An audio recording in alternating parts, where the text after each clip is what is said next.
It can be kind of tricky to know when to take a pregnancy test, right?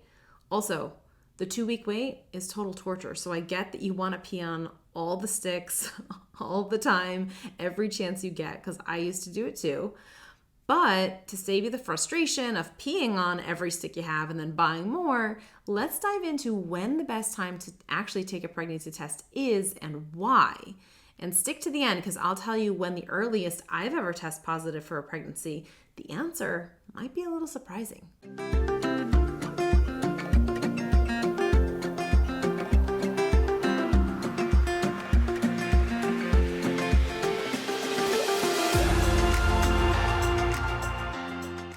Hi ladies and welcome back to Fertility Mom.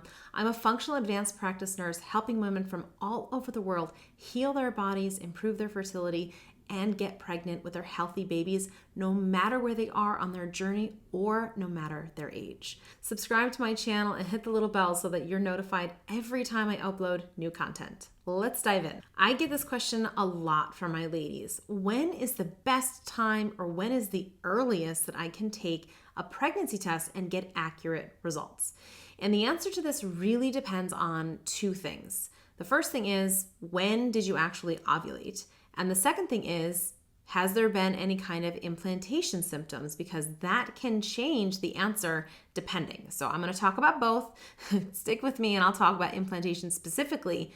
If you're having any kind of implantation symptoms and you're wondering when is the earliest I can take a test, I'm going to talk about that. If you're charting and tracking your cycle and you know the exact day that you ovulated on, I would say to test for pregnancy 12 days post-ovulation, especially if you're not having any kind of implantation symptoms or you feel really normal and you don't want to go through the heartache of seeing negative test after negative test. Wait until 12 days post-ovulation. If you're really not feeling any different, I would say wait until 13 days post-ovulation or even on the day of your missed period. And that's just to give your body enough time to allow any hormone that might be in your body to get up to a high enough level to actually cause the test to be positive. If you're using some sort of generalized app that kind of just estimates when you ovulate, or you're using ovulation predictor kits or ovulation sticks, this might leave you very, very frustrated. And that's because the apps don't know your body, so they can't actually tell you when you're ovulating. And the ovulation predictor kits really only measure the luteinizing hormone in your urine. So our bodies surge the LH hormone before ovulation, but it doesn't tell you if you actually did ovulate. It is possible to have an LH surge and not ovulate, and then have an LH surge again a couple of days later and then ovulate after that. So if you're very frustrated and you're saying, my period is 2 days late, what's going on? I'm getting negative tests. Well, it could be that if you're only using an app that estimates ovulation or you're only using ovulation predictor kits, you may have ovulated on a completely different day than you think. And that could explain why your period is late. The best way to know for certain when you ovulated is to track your cycle using basal body temperature. Now, basal body temperature cannot predict when you're going to ovulate, but it can help you confirm that ovulation has occurred, and it can help you know the exact day so you know when to take a pregnancy test. If you think you're experiencing implantation symptoms like spotting, cramping, if you're charting your cycle, maybe you think you have an implantation dip. If you're charting your cycle, maybe you have a triphasic chart, maybe it's looking a little different. The answer to when to take a pregnancy test might be a little different than just 12 days past ovulation. And that's because implantation of a fertilized embryo usually takes place between days 8 and 10 after ovulation.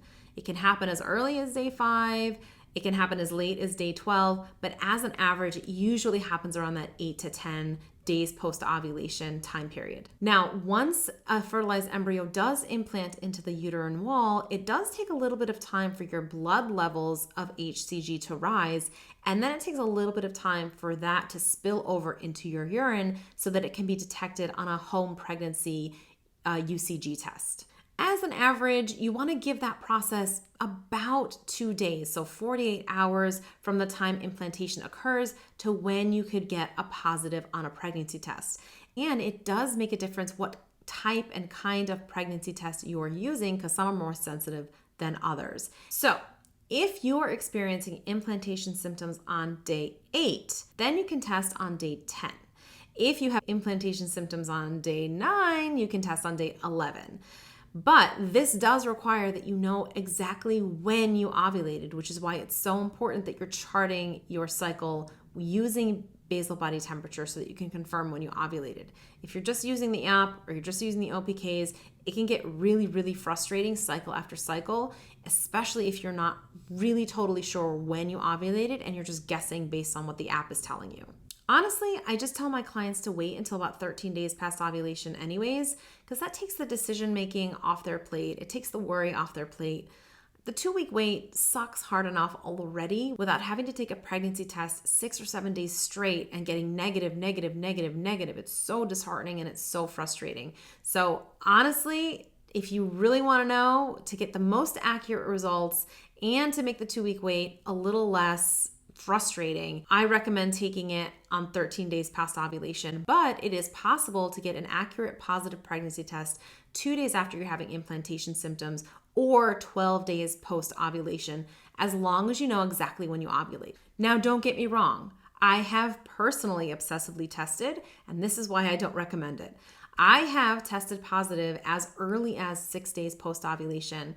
And anytime I ever tested positive that early, I always lost that pregnancy either in a chemical or even a little later around the 7, 8, 9 week mark, depending on which loss we're talking about. But that's why I don't recommend testing too early, because if I had not tested day 6, day 7, and day 8, I would have gotten a negative on day 13, my period on day 14. It would have caused a lot less heartache for me. It would have caused a lot less drama, and it would have just made the process a little bit nicer and easier. So for that reason, I definitely recommend testing on 13 days past ovulation, mostly to keep your sanity, but also because it does give you the most accurate results. I hope that helps you understand when the best time to take a pregnancy test is. It's super, super important that you know exactly when you're ovulating, so definitely check out my videos all about finding your ovulation day and using basal body temperature. Make sure you give this video a big thumbs up and like it, subscribe to my channel, and hit the bell so that you're notified when I upload new videos for you every week. And definitely check out the other videos on my channel that will help you on your journey to building your family. I will see you soon, ladies. Bye.